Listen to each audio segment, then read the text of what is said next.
Hi, welcome to another art vlog. My name is Starlene Hodge, and I'm an artist here in Los Angeles, California. My day job is video editing, but mostly these vlogs nowadays are my side hobbies and hustles with me painting and drawing and making stuff for my art shops. I also have an ongoing video series dealing with my personal infertility struggles. If you're interested in that, I will post the link here up above. This time, I have some exciting news. I'm gonna have my first solo art show on August 15th at Social Media Makerspace in West Hills.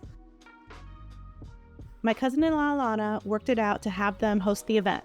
I'm really excited about it, and I'm trying to make a bunch of new artwork and prints and stickers for the event.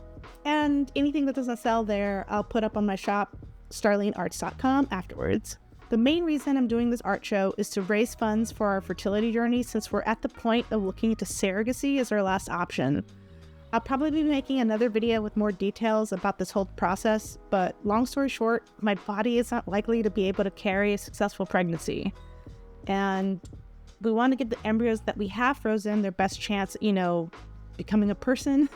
So surrogacy is the best way to make that happen at this point. It does, however, as with all fertility-related medical expenses and all that, cost a lot of money up front to pull this off. On average, it's about $150 to $200K to do this, but we found an agency that would work with us for about $140K. Yeah, I know, it's a lot. So in addition to this art show, I've also started a new remote part-time job in addition to my full-time job. Max is taking on consulting freelance gigs and just like random gigs that he could find. But obviously that's only gonna take us so far. So I'm also humbly asking for everyone's help. We've started a GoFundMe to try and raise about $80K to help us accomplish this dream. I'm hoping we can make this happen maybe within a year or so. The link to that GoFundMe is in our video description, and the full story of everything, if you haven't been watching the vlogs, is there as well if you want to know more. When thinking about what kind of art I wanted to make for the show, I started to feel a little anxious, thinking that I had to create these super deep and thought-provoking pieces. Most of the art shows I've participated in the past were themed around pop culture. And the more and more I thought about it, I realized I just wanted to make art that I think would be cool and fun to do and would maybe look nice in someone's home.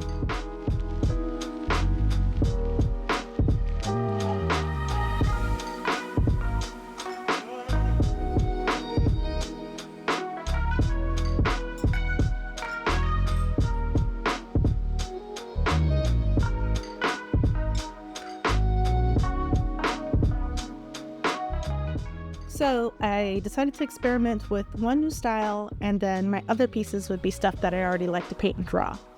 Thus, my new cat art pieces. The main piece I'm working on in this video is inspired by Panini, our cat, who recently decided that 3 a.m. is the ideal time to start howling and playing.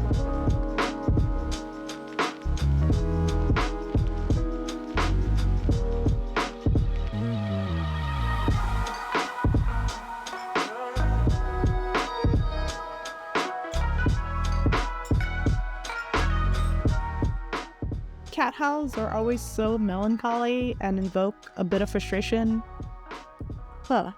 Maybe I do have a little bit of meaning and depth in these pieces after all.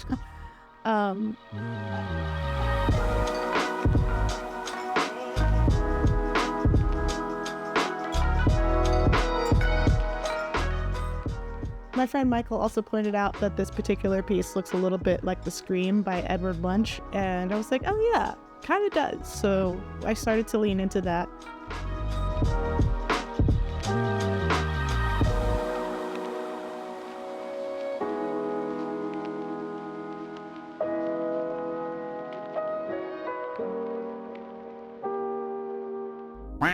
It was also swamp but hot in LA this week, and I desperately needed a break. I'm feeling a lot of pressure to be successful right now, and the world is super chaotic. And I just want to start my family and not feel like I'm trying to play catch up. It really kind of feels like my life is on pause. But I'm trying to be hopeful and also keep a level-headed mentality about whatever ends up happening too. Also, with this art show, I'm learning that I have to be patient with myself. I want to create so many new pieces, but I only have a limited amount of free time to accomplish this.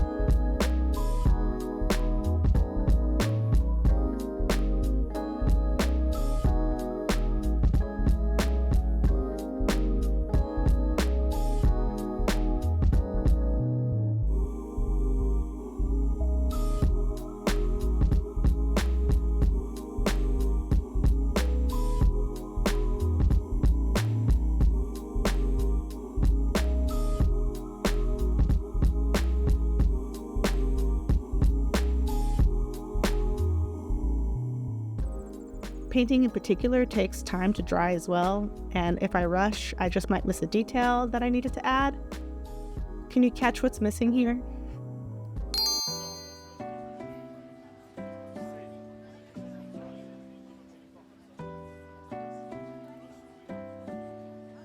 It took me a while to finish this red butt painting in particular because of the paint I used. I love this red. It's a pastel red, not a pink.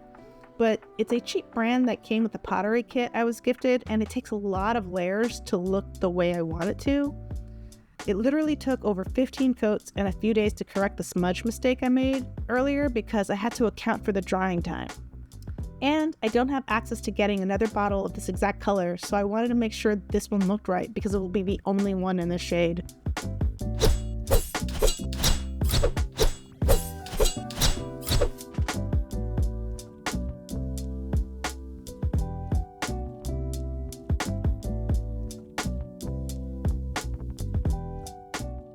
I also started this orange and teal colorway as was suggested in the comments from the last video. It was an excellent suggestion and I love these two colors together. If you guys have any color combo suggestions you want to post in the comments, I would appreciate that too. It's always fun to work on these. Now, to start the next cat painting, I made sketches of painting ideas before I drew it on the canvas.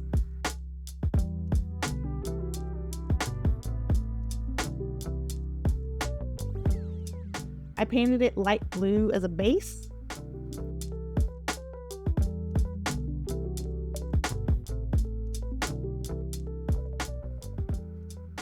I think I'm really enjoying making these blue cats a lot. I kind of hope these paintings come out dreamy looking when it's complete.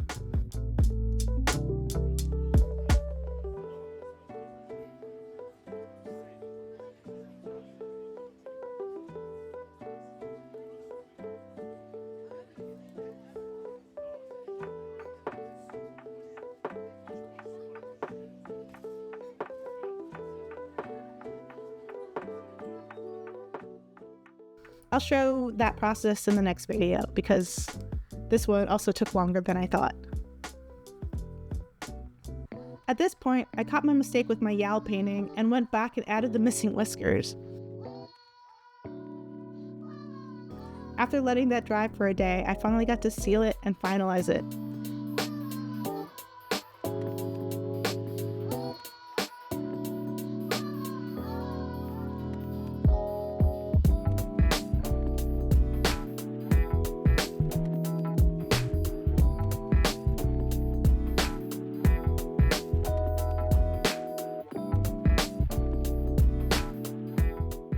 If no one ends up buying it at the show or afterward online, I'm pretty okay with keeping it for myself. I'm really happy with how it turned out.